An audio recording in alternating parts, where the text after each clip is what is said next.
पूर्व कर्म के परिपाक से यदि आपके जीवन में कोई दुख, रोग, विपत्ति, अपमान, अवहेलना आदि आ रही है, चुपचाप सह जाओ, उसका कोई प्रतिकार मत करो।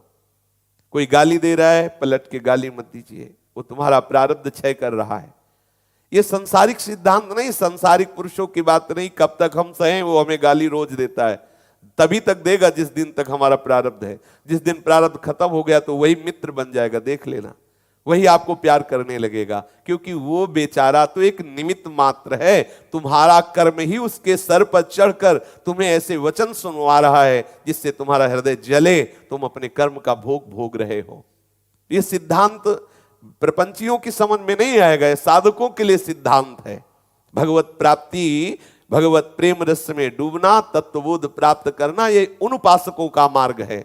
चुपचाप सह जाओ, चाहे भारी विपत्ति आवे, चाहे संपत्ति आवे, ना हर्षित हो न शोकित हो, हमें प्रेम रस प्राप्त करना है, इसलिए गंभीर रहो। पूरब कर्म विपाक विवश जो विपत्ति पर है निर्भय, जैसी भी परिस्थिति आवे चुपचाप सह जाओ। त्यागे प्राण कुधान्य न खावे, बाबा कह रहे चाहे हमें भूखे प्राण त्यागना पड़े, लेकिन हम गंदा भोजन नहीं करेंगे, अधर्म की कमाई का भोजन नहीं करेंगे, उससे बुद्धि भ्रष्ट हो जाएगी। भोजन नहीं मिलेगा, 2-4 दिन जलेगा हृदय और पवित्र हो जाएगा, लेकिन गंदा भोजन, अभक्ष्य भोजन या ऐसा कुकर्म के द्वारा कमाया हुआ भोजन बोले कभी न खाए। इसीलिए खान पान तो कीजिए रसिक मंडली माही, जिनके और उपासना तहां उचित ध्रुव नाई। जहां तहां अन्न खात सखी कहा ताप गात, सकल दिवस द्वंद जात रात सर्व सोवई। जहां मनाया वहां भोजन कर लिया, ना कोई विचार है, ना कोई देखना सुनना है कैसा भोजन है, किनका भोग लगा है, कौन लोग हैं क्या, ऐसा नहीं। सावधान, जहां तहां के पावने भजन तेज घट जाए, जहां तहां भोजन करोगे आपका भजन तेज नष्ट हो जाएगा। खान पान तो कीजिए रसिक मंडली माए, जिनसे हमारा इष्ट मिलता है, हमारा भजन रस मिलता है। जो वैष्णव जन है, प्रभु शरणागत जन, उनके हम मांग के पालेंगे, ब्रजवासियों के हम मांग के पा, दूसरे के द्वारा आदर पूर्वक दिया हुआ भी उत्तम उत्तम पदार्थ हम नहीं स्वीकार करेंगे। ब्यास मिठाई विप्र की तामे लागे आग, वृंदावन के स्वपच लो जूठन खइए मांग, आचार्य महापुरुष जन आदेश करते हैं। नहीं निंदा, ना तो किसी की निंदा करे और ना अपनी निंदा सुनकर के नाराज होए। एक पद में श्री चरणदास जी ने कहा है कि हे साधको, ऐसा निश्चय करो कि ये जो निंदा करने वाले हैं ये बहुत कृपालु है, हम पे बहुत कृपा कर रहे हैं, कभी भगवान इनको हमसे दूर न करें। ये सदैव हमारे आसपास ही रहे, ये हमारे आसपास ही रहे। कभी मत मनाओ ऐसा कि प्रभु ये हमारी निंदा करता है, ये दूर हो जाए, नहीं। वो कह रहे निंदक को नियरे ही राखो, होन न देऊ न्यारा। यदि कोई हटा रहा हो तो व्यवस्था करो, पास रखो, तो अपनी तरफ से व्यवस्था करे। बोले हाँ, निंदक नियरे राखे आंगन कुटी छवाए, आप और व्यवस्था करो, उसकी खान पान की व्यवस्था करो। तभी तो संतों के चरित्रों में देखा गया तो लगता था कैसे बावरे हैं, जो इनकी निंदा कर रहा है, अपमान कर रहा है, उसी को गर्म करके दूध और मीठा मिला के अपने हाथ से पवा रहे। पूज्य श्री मग्नानंद सरस्वती जी महाराज सेनपुर, एक संत वेशधारी आए। बाबा बड़े ही निरपेक्ष रहते थे, बाबा सरकार अपने लोग सब उनको कहते थे, निरंतर भगवत समाधि में डूबे रहते थे, किसी से कोई व्यवहार नहीं। लेकिन वो जो निंदा करने वाला बाबा सरकार की जब आया तो बाबा सरकार जो स्वयं दूध लेते थे वो गर्म करके मीठा करके उसको दे ले जाते। शिवानंद स्वामी और भी बड़े बड़े भगवत प्राप्त महापुरुष बाबा सरकार के शिष्य थे, वो कहते कि महाराज ये तो बहुत ही गलत बोलता रहता है, उद्दंडता करता है, इसे आश्रम में बिल्कुल टिकने न दो, निकाल दो। तो कहते थे नहीं नहीं, इसे जरूर रखो, और सब चाहो, जाना चाहो तो चले जाओ, इसे रखो। तभी ये लगता कि मतलब कैसा, ये देखो महापुरुष जन कह रहे हैं कि निंदक को तो समीप ही रखो और अपनी तरफ से आंगन कुटी छवाए, व्यवस्था करो, उसके वास की व्यवस्था करो। चरणदास जी कह रहे हैं अपने निंदक को कभी अपने से दूर ना होने दो, कि भैया तुम कभी दूर मत जाना, तुम्हारे पैर छू, कृपा करके पास ही रहना। आहा, ये साधु, ये साधक की आंतरिक वृत्ति। वास्तव में तो ये हमारा साचा मित्र है जो हमारी निंदा करता है। जो पाप बड़े बड़े जप तप पूजा पाठ और साधना करवे से भी ना कटे, वो ये निंदक महाराज क्षण में काट दे हैं। ये देखो लाभ की बात। महापुरुषों ने देखा कि जो अपराध जन्म जन्मांतरों के हैं और भजन करवे से, बड़ी साधना करवे से भी उनको काटना मुश्किल है, वो निंदक एक क्षण में निंदा करके तुम्हारे सारे पाप नष्ट कर देता है। आप आनंदित हो, बड़ी कृपा करी, बिना भोगे बिना कोई प्रायश्चित किए हमारा पाप नष्ट हो गया। जब सभा में निंदा होती है या कोई निंदक उनकी निंदा करता है तो उनके जो भगवत मिलन में बाधा पहुंचाने वाले पाप कर्म है वो नष्ट हो जाते। कितना मंगलमय है। लेकिन हृदय जलता है, ऐसा लगता है बाद में मंगल हो या मंगल इससे मतलब है, पहले इसके थप्पड़ लगाओ। तो मुझ वैष्णव की निंदा करता है, पता है मैं कितना भजन आनंदी हूं। ये अहंकार देवता बर्दाश्त नहीं कर पाते। बकाया है बहुत बढ़िया औषधि। जानबूझ के कोई पापाचरण करे ना, और जब निंदा हो रही तो आनंदित होना चाहिए। मेरे प्राण प्यारे प्रभु ने कोई मंगल विधान किया, कोई ऐसा प्रारब्ध था जो बहुत बुरा भोगना पड़ता, प्रभु आज निंदा करा करके उसे नष्ट करवा रहे हैं।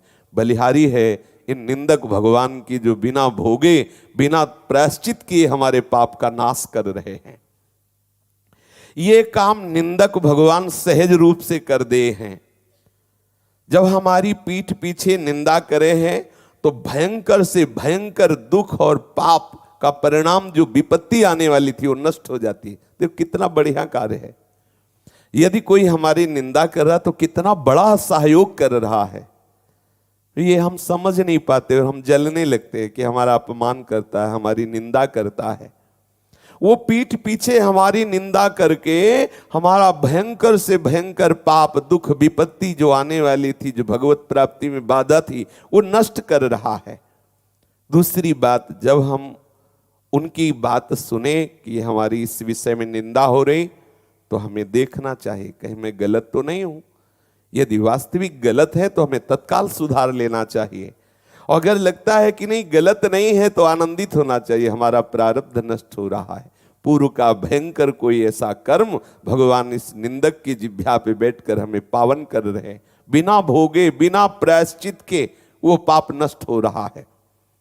जैसे कोई सुनार सोने को अग्नि में तपाए तपाए के निर्मल कर ले है, और जैसे घन की अनेकन चोट झेलिवे सो हीरा की कीमत हजारन लाखन की हो जाए है, ऐसे ही ये जो दुष्ट रूप भगवान भक्त की निंदा करते हैं उनको भगवान ही समझे, भगवत भावना ही रखे।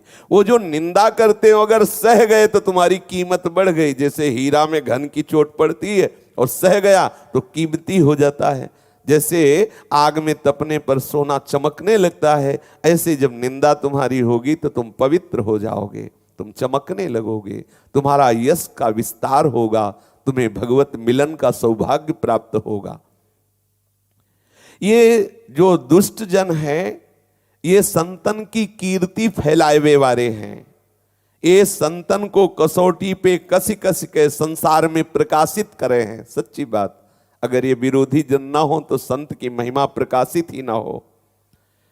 अपने अपने पापन को काटिवे के ताई सबरो संसार बड़े बड़े जोग यज्ञ तप जप करे है, परंतु बिना कुछ किए ये निष्पाप कर देने वाले निंदक भगवान हैं।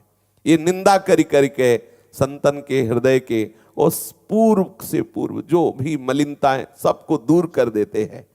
श्री चरणदास जी कहते हैं कि मैं भर हृदय से आशीर्वाद देता हूं अपने निंदक को कि कभी इसको बुखार भी ना आवे, क्योंकि बुखार आएगा तो निंदा नहीं कर पाएगा। निरोग रहे, स्वस्थ रहे, समीप पे रहे, और ऐसा नहीं कि निंदा करके नरक जाएगा। बोले नहीं मैं आशीर्वाद देता हूं कि भव समुद्र से पार हो जाए। कैसे संत होते हैं, संत हृदय क्या होता है, इसीलिए तो समझ पाना बड़ा मुश्किल है। आहा, संत हृदय की महिमा कह रहे हमारी निंदा करने वाला उतरे भवनिधि पारा। कैसे कैसा हृदय, अनुमान भी नहीं लगा सकते। जो रोज जलन भरे शब्द बोलता है, निंदा करता है, उसे कभी जुखाम बुखार भी न हो, कभी दूरी न जाए, समीप पास रहे, जीवन भर निरोग और सुखी रह के निंदा करे, मरने के बाद भगवान को प्राप्त हो, ये मैं आशीर्वाद देता हूं। ये है संत हृदय, ये है भगवत प्रेमी महात्माओं का हृदय। हमारी निंदा करने वाला भव सागर से पार हो जाए। मैं अपनी निंदा करने वाले के चरणों की बार बार स्तुति करता हूं कि हे निंदक भगवान, इस संसार से पार होने के लिए आपने बहुत बड़ी सहायता की, नहीं तो एक कर्म भोग हमें साधन में बाधा पहुंचा देता। आपने निंदा करके हमारे उन कर्मों को नष्ट कर दिया। आप बड़े सहयोगी हो। निंदक के चरणों की स्तुति भाखों बारंबारा, चरण दास कह सुनियो साधो, ये निंदक साधक भारा। ये बहुत बड़ी सहायता की हमें भगवत प्राप्ति में। जो हमारे कर्म हमें प्रभु से मिलने में बाधा पहुंचा रहे थे, वो निंदक ने निंदा करके हमारे उन कर्मों को नष्ट कर दिया। इसलिए गुरु नानक साहब जी कह रहे हैं कि नहीं निंदा नहीं स्तुति जाके, लोभ मोह अभिमाना। यदि कोई आपकी बड़ाई कर रहा है तो आप उसे स्वीकार मत कीजिए। वो आचार्य गुरु कृपा से आप में सद्गुण आए हुए हैं। यदि आप बड़ाई स्वीकार कर लेंगे, पूजा स्वीकार कर लेंगे, मान स्वीकार कर लेंगे, तो देहाभिमान पुष्ट हो जाएगा, आपका मार्ग बाधित हो जाएगा। जब कोई आपकी स्तुति करे तो अनसुनी कर दीजिए, कानों में अंगुली डाल दीजिए। जब कोई आपकी बड़ाई करे तो कान में अंगुली डाल लो, जब कोई दूसरे की बुराई करे तो कान में अंगुली डाल लो। जब कोई दूसरे की बड़ाई करने लगे तो अंगुली हटा लो, एकदम खुला सुनो। जब आपकी बुराई करने लगे तो खुला सुनो। जब आपकी बुराई हो तो सुनो, दूसरे की बड़ाई हो तो सुनो। जब दूसरे की बुराई हो, आपकी बड़ाई हो, तो कान में अंगुली डाल लो, मत सुनो, नहीं तो आपके सुकृत नष्ट हो जाएंगे।